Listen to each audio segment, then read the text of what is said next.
Hello everybody and welcome to this week's edition of Pinto's Preview here on 740thefan.com and kfgo.com. And this week, like all weeks before it, I get an opportunity to tell you the 3 points I want you to look for in the NDSU football team's upcoming game against Coastal Carolina University this week. Last week it was a 38-7 victory over Furman University, a team out of the SoCon.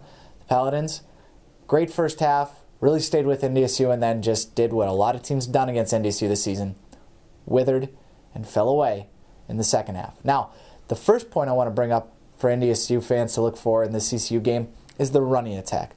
Lorenzo Talafaro and then Alex Ross. Ross, the quarterback for CCU. Talafaro, the running back for CCU. Those guys are going to control the running game. This is a team that loves to run. It's a quick strike offense. Can do both running and passing very well, but last week, running the ball is what led them to a 42-35 victory over the University of Montana.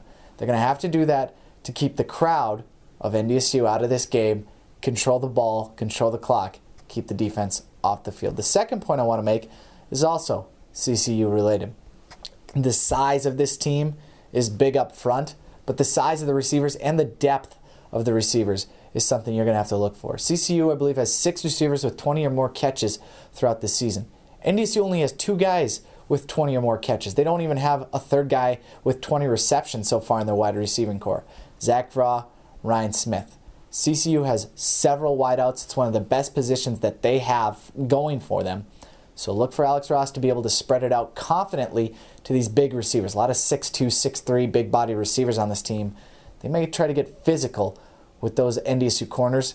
Advantage to the CCU wideouts. Now, the third and final point I want to make is this NDSU defense. How do they win a game against offense that averages 43 points per contest? Well, a couple ways. First, you eliminate the quick strike offense. NDSU does that so well. Between the 20s, NDSU gives up a lot of yardage, but they rarely allow a team to score.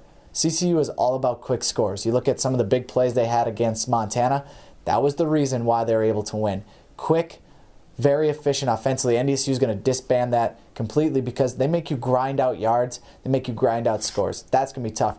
On the flip side, that defense, already a tired unit for CCU because they're out there so much, is going to get extremely tired against NDSU because the NDSU offense is much bigger, much more physical, and they just want to run it down your throat in the second half. So both sides of the ball for NDSU are going to be key because they have to make both the offense for CCU and the defense for the Chanticleers work.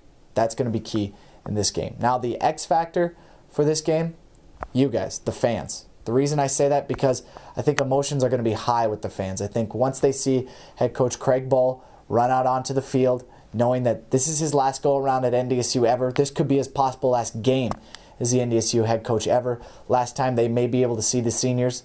It's starting to kind of build up that momentum, that realization. So with that being a factor, I think the fans are the X factor in this game.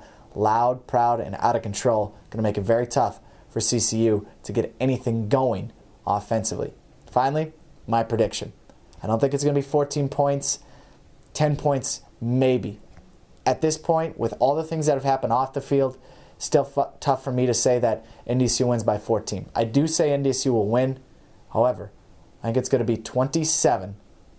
I'll put it right inside that 6-point range. 27-21, NDSU wins. I got my math right this time. I think last week I said NDSU wins by 31, and then I said 38-10 that they'd win by. My math is horrible.